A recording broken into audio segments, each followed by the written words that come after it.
I'm going to change my room, Cora decided. I don't like this room. I've never liked it. William had said this was to be her room. His room was at the other side of the house. That was hardly the normal arrangement for married couples. But William wanted it that way, and she knew why. As if thought of her husband had called him up, the door opened and he came in, carrying a small tray. "Here we are," he said. He put the tray down on the table by the lamp. "I handed over Perkins's prescription. Baxter gave me this." Cora turned her head so that she could see the familiar little bottle with its handwritten label, Laudanum, and beneath this, in brackets, Tincture of Opium. "Baxter tells me there are new things coming along now for pain such as toothache. I told him you preferred to stick with what you knew." He paused as if expecting she would say something. When she didn't, he went on briskly, "Well, there's a jug of water, a glass and a teaspoon. Do you want to take it now?" He stretched out his hand to the bottle. Cora rolled her head from side to side on the pillow in negation. She just wished he'd go away. She knew how to dose herself. The laudanum had been a friend for a long time now, one she could turn to in the depths of the black depression which haunted her. She would sleep undisturbed by the raging inflamed gum around the empty socket where the tooth had been. Yet even the prospect of sleep filled her with a prickle of apprehension. Recently her sleep had been beset with nightmares. In despair she asked herself, if awake or asleep, she was never to have peace. "Very well, then," William said. He stooped and planted a passionless kiss on her damp forehead. "Good night." As he walked to the door, she found her voice and called, "William!" He turned, his hand on the doorknob, his dark eyebrows raised. Even in her present distress, she thought how handsome he was. She understood bitterly how a feather-headed 17-year-old, such as she had been when they'd met, could have fallen in love with him.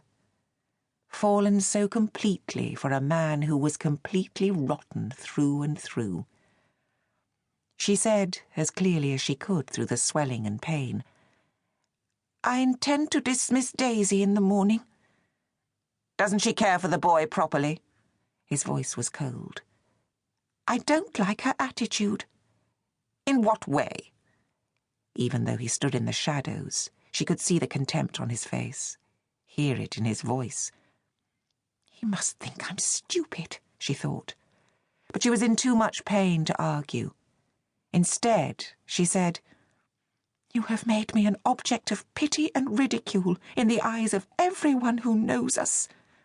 "You're talking nonsense," he said briefly. He opened the door.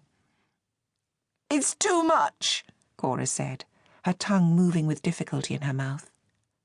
"Not again, William. I won't stand for it again."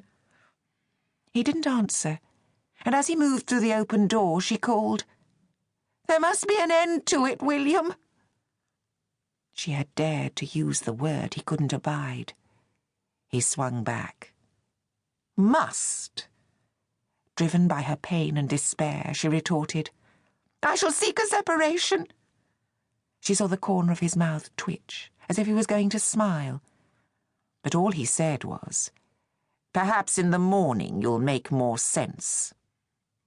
And then he was gone.